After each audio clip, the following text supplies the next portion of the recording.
3 দিন আগের ঘটনা পত্রিকায় দেখছি, মিথ্যা নয়। প্রতিনিয়ত এমন ঘটনা ঘটতেছে।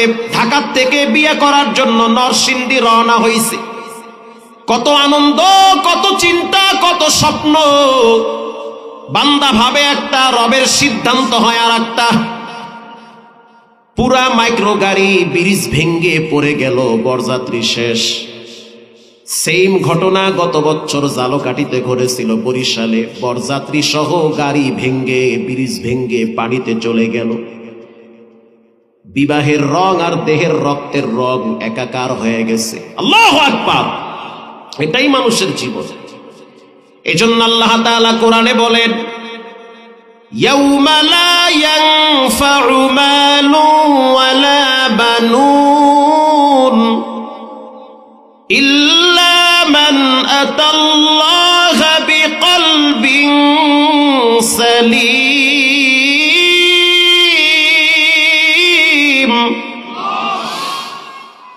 আল্লাহ বলেন, ও মাহমুদুল হাসান, সাবধান, সতর্ক হয়ে যাও। ও বদরগঞ্জের মানুষ, শুনে নেন। যার জন্য বেশি কষ্ট করবেন, যাকে বেশি আদর করবেন, একটা টাইমে আপনাকে সে বেশি আঘাত করবে। বলবেন না? জোরে বলেন। ঠিক। যাকে আপনি কলিজা দিয়া ভালোবাসবেন, অপেক্ষায় থাকেন, এটার একটা ফিডব্যাক আছে। যে কোনো টাইমে আপনাকে আঘাত করতে পারে। নিজের সন্তানই তো বাবারে আঘাত করে, এমন ঘটনা প্রতিনিয়ত ঘটে। দূরের কথা তো বাদই দিলাম। আল্লাহ আগাম সংকেত দিয়ে সতর্ক করেছে সব মানুষদেরকে। 1400 বছর আগে কোরআন নাজিল হয়েছে। আজ পর্যন্ত গোটা পৃথিবীর কোন বেঈমানেরা একত্রিত হইয়া কোরআনের একটা জের জবর নক্তার ভুল ধরতে পারে নাই।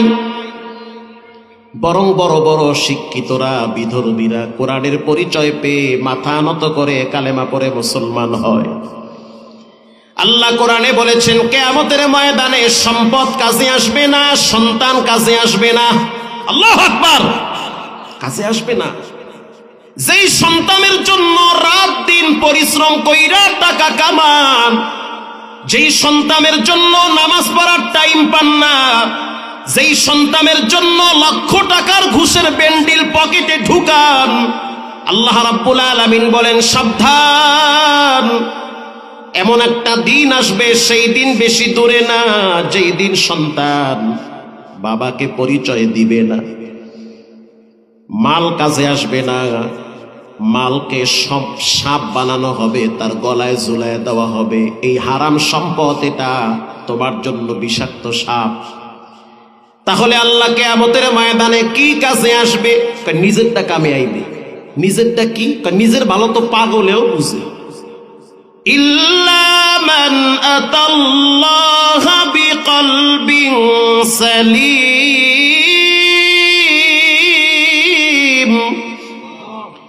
কিয়ামতের ময়দানে পরিষ্কার একটা আত্মা কাজে আসবে।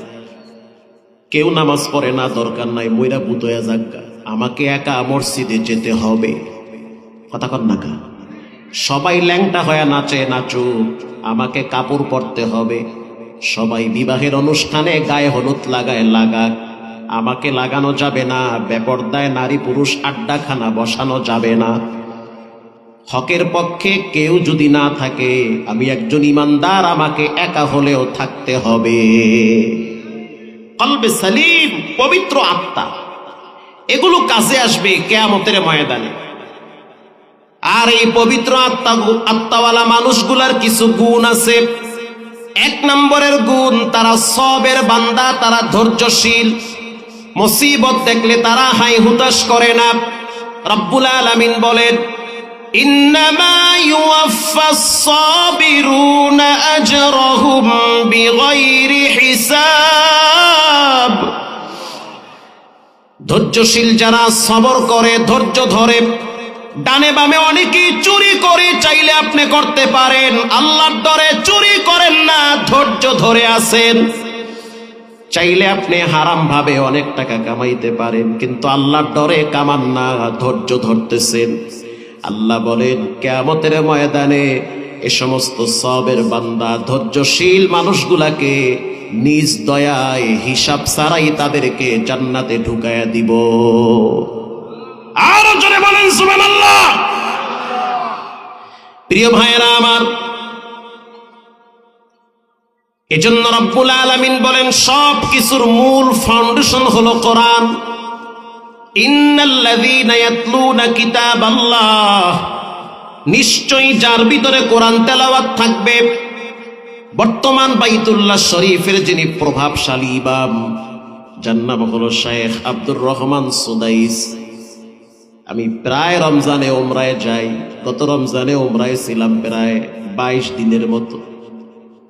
তো সেখানে সাংবাদিকরা তাকে প্রশ্ন করেছে, আপনি তো বাইতুল্লাহর ইমাম, শুধু তাই না বর্তমান বাইতুল্লাহর মোতাওয়াল্লি, আবার মদিনা মসজিদের মোতাওয়াল্লি, এত সম্মান আপনি কেমনে পাইলেন? গোটা পৃথিবীর মানুষ বাইতুল্লাহর দিকে ফিরে নামাজ আদায় করে, আর আপনার তেলাওয়াতের ঝংকারে কি যে আল্লাহ মধু লাগায় দিছে, আপনার তেলাওয়াত শুনে মানুষ নামাজে দাঁড়ায় দাঁড়ায় কান্দে। আল্লাহু আকবার। যুবক ভাইরা, মুরব্বী বাবারা শুনে নেন, তিনি বলেন এর 2টা কারণ। 1 নম্বরে এটা কোরআনের বরকত, 2 নম্বরে আমার মায়ের দোয়া। স্পষ্ট পত্রিকায় এসেছে, সাক্ষাৎকারটা অনলাইনে প্রচার করা হয়েছে। এই সম্মানের পিছনে আমার 2টা পুঁজি। 1, আল্লাহর কোরআনের তেলাওয়াত নিয়মিত করি, একটা আয়াত হইল পড়ি। 2, মায়ের দোয়া। মায়ের পায়ের নিচে আল্লাহ পাক আমার সফলতা আর সুখ শান্তি রেখে দিয়েছে। তিনি তো কথায় কথায় হাসে। সাংবাদিকরা প্রশ্ন করল, শেখ, বাইতুল্লাহর মতো জায়গায় আপনি ইমাম হইছেন, আপনার মা কি এমন দোয়াটা করছে? তিনি বলল, আমার বাড়ি হলো দাম্মামে। মক্কা থেকে দাম্মাম প্রায় 1350 কিলোমিটার। মক্কা থেকে দাম্মাম অনেক দূরে। দাম্মাম একটা এলাকার নাম, একটা থানা অথবা জেলা। সেখানে আমাদের বসবাস। 7 বছর বয়সে আমি আমার আব্বারে হারাইছি। জন্মের পরে মাত্র 7টা বছর পর্যন্ত বাবারে পাইছি, তারপরে আর পাই নাই। আমি আমার মায়ের 3 নম্বর সন্তান। 2টা বোন, একটা ভাই। আমার নাম হলো আব্দুর রহমান। নামটা আমার বাবায় রাখছে, বড় শখ করে রাখছে। কেন রাখছে? আল্লাহর নবীর একজন সাহাবী আছে, আব্দুর রহমান ইবনে আউফ। ওই সাহাবীর নামের সাথে মিলায়া আমার বাপ আমার নাম রাখছে আব্দুর রহমান। আল্লাহু আকবার। আমার আব্বায় রাখছে। 7 বছর বয়সে আমি আমার আব্বারে হারাইছি। বাপ মৃত্যুর আগে আগে আমার হাত আর আমার মায়ের হাত এক জায়গায় করে পড়েছিল। ও আমার বিবি, দুনিয়ার জিন্দেগির সফর আবার জীবনের শেষ। আমি নতুন একটা দেশে যাচ্ছি। যেই দেশে আমি রওনা হইছি, ওই দেশ কিন্তু আমার অপরিচিত দেশ। ওই দেশটা কেমন তাও আমি জানি না। ওই দেশে যাওয়ার পরে আমার সাথে কেমন ব্যবহার করবে তাও জানি না। আমার লাশ যখন কবরে রাখা হবে কি ব্যবহার করবে তাও জানি না রে বিবি। তবে তোমার কাছে আমার আবদার, আমার এই সন্তানটা তোমার কাছে আমানত। তুমি আমার সন্তানটাকে কোরআনের হাফেজ বানাবা। আমার সন্তান কোরআন তেলাওয়াত করবে, এটার একটা সওয়াবের অংশ যেন আমি বাপ কবরে শুয়ে শুয়ে পাই। সন্তানের কামাই চাই না, সন্তানের সম্পদ চাই না। একজন বাপ ছেলে মেয়েদের কাছ থেকে কি চায়? ছেলে মেয়েদের কাছ থেকে ভালো ব্যবহার চায় আর নেক আমল চায়। জীবনে যদি মা বাবাকে 1 টাকাও না দেন, মা বাবা কষ্ট পায় না। যদি মা বাবা দেখে ছেলে মেয়েগুলো ভদ্র, নামাজ পড়ে, তাও মনটারে বুঝায় যাক, টাকা না দেশে কি হয়েছে, ছেলে মেয়েগুলা তো দিনদার, নামাজ পড়ে। আর যেই ছেলে মেয়ে দিনদার হয় তারা কখনোই মা বাবাকে অবহেলা করতে পারে না। কষ্ট হচ্ছে আপনাদের? এই 10 মিনিটে ছেড়ে দিচ্ছি। শেখ আব্দুর রহমান হাসতেছে আর তার চোখের পানি বায়া বায়া পড়ে। যারা মক্কায় গেছেন রমজান মাসে, কি এক আবেশ, কি এক পরিবেশ, আপনি অস্থির হয়ে যাবেন। তারাবির ভিতরে আল্লাহর কোরআন তেলাওয়াত হয়, 30 লক্ষ মানুষ দাঁড়ায় দাঁড়ায় কোরআন শুনে। 3 ঘন্টা লাগে নামাজে দাঁড়ায়া তেলাওয়াত করতে। আল্লাহর কসম দিয়া বললেও কাফারা দেওয়া লাগবে না। আমি জীবনে 2 বার 2টা দেশে গেছি, একবার কাতারে গেছি আর একবার দুবাই গেছি। প্রবাসীরা দাওয়াত দিয়া নিছে, এক এক মসজিদে নামাজ পড়েছি, এক এক রকম তেলাওয়াত মনে হয়েছে। কিন্তু আল্লাহর নামের শপথ করে বললাম, যখন বাইতুল্লাহ রমজান মাসে কিয়ামুল লাইলে দাঁড়াইছি, তখন মনে হয় সবে মাত্র আল্লাহর কোরআন নাজিল হইতেছে। শাইখ ইয়াসির দুসারি, ওরে সুবহানাল্লাহ, এর পড়ায় যে কি মজা। ইন্টারনেট ইউটিউবে সার্চ দিবেন ইয়াসির দুসারি, এত মজা। নামাজে দাঁড়ায় থাকার পরে একটা সেকেন্ডের জন্য মন বাইরে যায় না। কি তেলাওয়াত, মনে হয় যেন রসগোল্লা মানুষের খাওয়া দেয়। আর আপনি চার দোকানে ভাইয়া বিরিয়ার টিভি নিয়ে ব্যস্ত। প্রিয় ভাইয়েরা আমার, এবার শাইখ আব্দুর রহমান সুদাইস বলেন, 2 পুঁজির কারণে রব্বুল আলামিন কবুল করেছে। 1 নম্বরে কোরআন তেলাওয়াত করি নিয়মিত, 2 নম্বরে মায়ের দোয়া।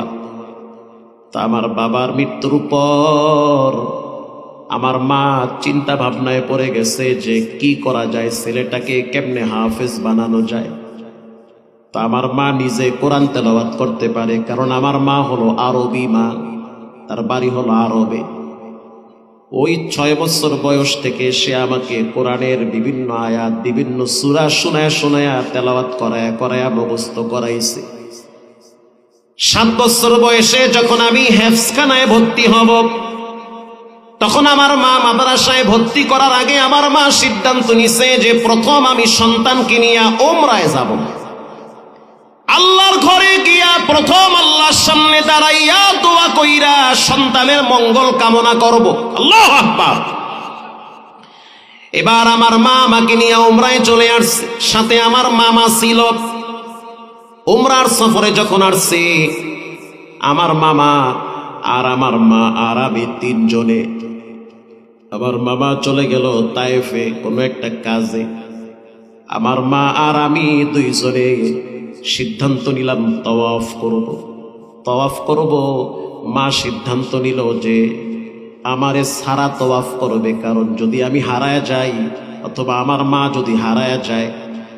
এজন্য আমার মা আমাকে বলেছে, আব্দুর রহমান, মাকামে ইব্রাহিমের পাশে একটু দাঁড়াও, আমি তওয়াফ শেষ করে তোমাকে নিয়ে সাই যাব। আব্দুর রহমান ওখানে দাঁড়িয়ে আছে, তার মা তওয়াফ করতেছে। আব্দুর রহমান সুদাইস বলেন, আমি তো দুষ্টামি করতেছিলাম, ছোট মানুষ। আমি মাকামে ইব্রাহিম থেকে চলে গেলাম জাবালে আবু কুবাইস পাহাড়ের দিকে। আমার মা তাওয়াফ শেষ করার পর চলে আসছে মাকামে ইব্রাহিমের কিনারায়। আয়েশা দেখলো আমি নাই, তখন আমার মা কেঁদে দিয়েছে, সন্তান বুঝি আমি হারায় ফেলাইছি। এক তো স্বামী হারাইছি, মনের ভিতরে পাথর চেপে বসে আছি, আবার বুঝি সন্তানটারেও হারাইছি। আমার মা ওখানে দাঁড়ায় চিন্তায় পড়ে গেল, যদি আমি ছেলেকে খুঁজতে যাই হয়তো আমিও ছেলে পাবো না, ছেলে আমাকে পাবে না। তার চেয়ে আমি এখানেই দাঁড়ায় থাকি, ছেলে ঘুরে ফিরে এখানে আসবে। আমার মা তখন ওখানে দাঁড়ায় দাঁড়ায় লম্বা টাইম 2 হাত তুলে খানায় কাবার সামনে নিয়ে দোয়া করতেছে। সেই দোয়ার ভিতরে কথাগুলা এমন ছিল, ও কাবার মালিক আল্লাহ, তুমি আমার সন্তানটাকে এই কাবার ইমাম বানায়া দাও। মুসল্লি হারায়, ইমাম তো হারায় না। যেহেতু আমি আমার সন্তানকে খুঁজে পাই না, অতএব যদি আমার সন্তান এই কাবার ইমাম হয় তখন তো আর খোঁজা লাগবে না, এমনি পেয়ে যাব। ইন দি মিন টাইমে আমি মায়ের পিছনে দাঁড়ায়া মায়ের কথাগুলো শুনতেছি। আমি দুষ্টামি করি, মায়ের পিছনে দাঁড়ায়া হাত তুলছি। মা যখন দোয়া করতেছে তখন পিছনে আমি বলতেছি আমিন। যখন আমিন বলছি, হয়তো আল্লাহ রাব্বুল আলামিন ওই টাইমে মায়ের দোয়া কবুল করেছে। এরপরে মাদ্রাসায় ভর্তি করলো, কয়েকদিনে কোরআনের হাফেজ হয়ে গেলাম।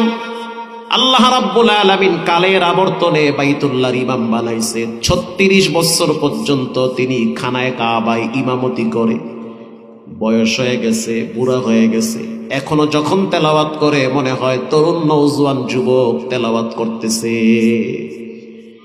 প্রিয় যুবক ভাইয়েরা, আমার মায়ের দোয়া নেন, কোরআন তেলাওয়াত করেন, পারেন না তো 2টা আয়াত তেলাওয়াত করেন। রাস্তায় হাঁটতেছেন, ফাঁকে একটা আয়াত তেলাওয়াত করেন। বিছানায় শুয়ে আছেন, ঘুমাবার আগে পারেন না তো একটা সূরা তেলাওয়াত করেন। ও পর্দার ভিতরের মা বোনেরা, কিছুই যদি না জানেন, কমপক্ষে সূরা ইখলাস করে বিছানায় শুয়ে পড়েন। আল্লাহ রাব্বুল আলামিন বলেন, ইন্নাল্লাযীনা ইয়াতলুনা কিতাবাল্লাহ, 1 নম্বরে যারা কোরআন তেলাওয়াত করে, ওয়া আকামুস সালাহ, 2 নম্বরে যারা নামাজ কায়েম করে, ওয়া আনফাকু মিম্মা রাযাকনাহুম সিররাও ওয়া আলানিয়াতান ইয়ারজুনা তিজারাতাল লান তাবুর, 3 নম্বরে আল্লাহর রাস্তায় যারা দান খায়রাত করে। এই 3টা আমল যার জীবনে থাকবে, তার জন্য রব্বুল আলামিন নিরাপদে জান্নাতের গেট খুলে দিবে। কোরআন দলিল। কেউ যদি কোরআন তেলাওয়াত করে, পারি না তো কোরআনওয়ালাদের সঙ্গী হন। মাঝে মাঝে রাত্র 3টায় 4টায় গিয়া মাদ্রাসায় কোরআনওয়ালাদের পাশে একটু বসেন, মনে হবে পৃথিবীর সবচেয়ে শান্তিময় জায়গায় বসে আছেন। এজন্য যুবক ভাইয়েরা, মুরব্বী বাবারা, বিনয়ের সহিত বলি, জীবনে মা বাবার সাথে বেয়াদবি করবেন না, হারাম খাবেন না।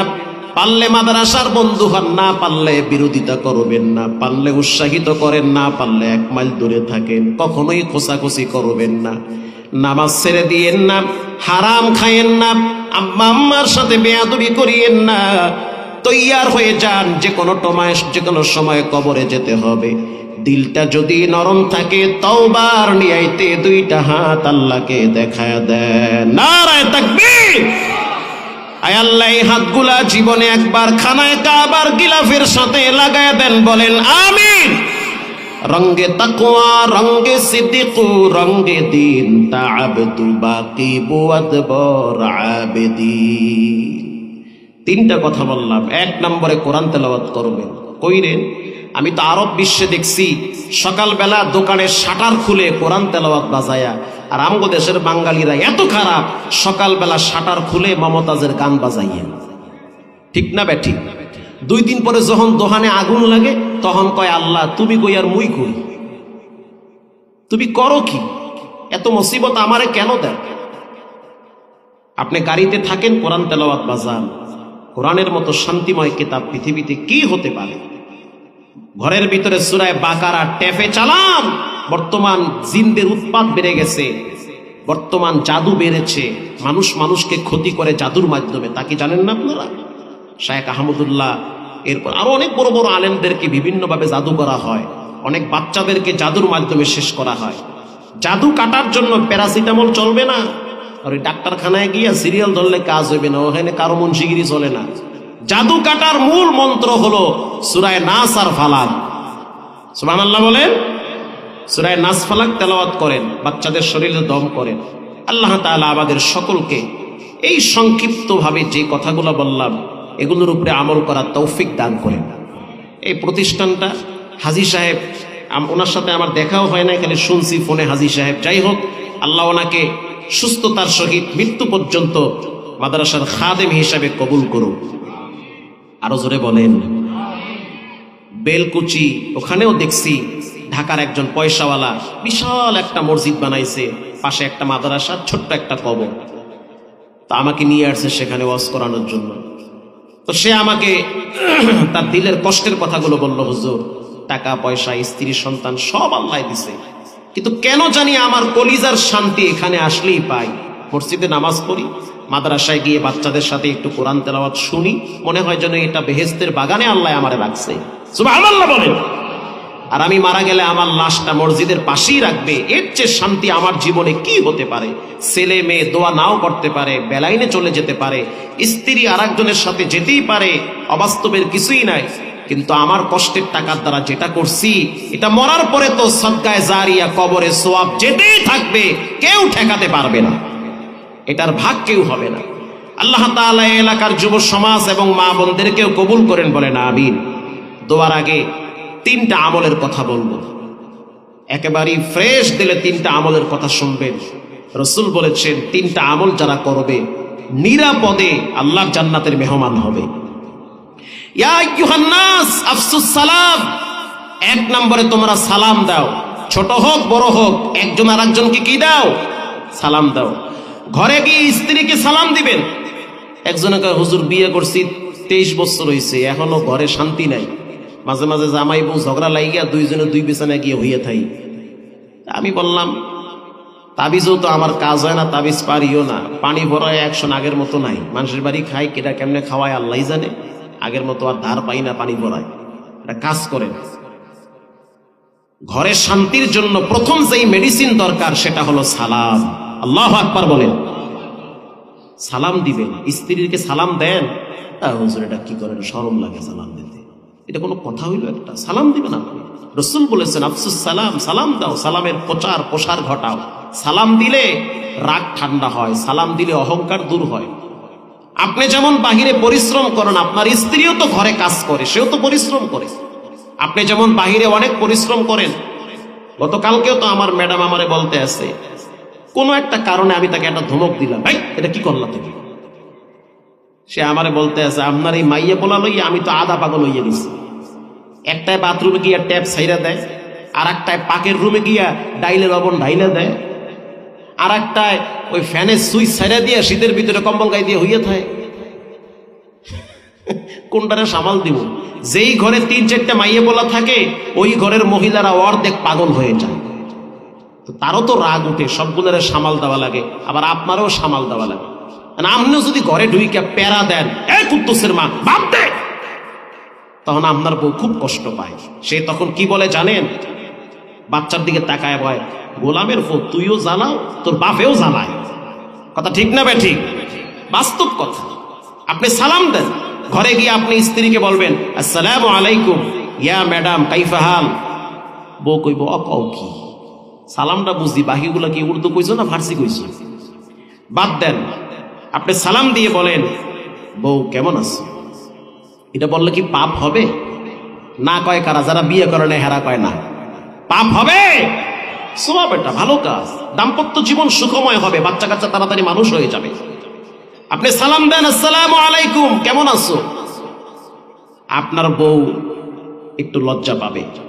আপনি যদি বলেন হাতটা বাড়াও একটু মুসাফা করি, কত মোল্লা মুন্সির লাগে মুসাফা করেন, কত হুজুরগুলাকে মুসাফা করেন, কত মানুষের লাগে বাহিরে আপনি হ্যান্ডশিপ করেন, বইয়ের সাথে একটু মুসাফা করেন, কি পাপ হবে নাকি? ভালো কাজ। স্ত্রী দেখবেন লজ্জায় হাত বাড়াবে না, এটা হলো শরীয়তে শারতে ইসলাম, ইসলামের সৌন্দর্য এটা।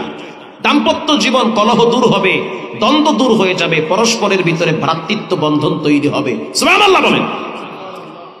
আপনি বলেন যে হাত বাড়াও একটু মুসাফা করি, আপনার স্ত্রী লজ্জা পাবে, সে বলবে কি কি শুরু করলা তুমি, এগুলো বাচ্চা কাচ্চা চায় রয়েছে আমগো দিকে।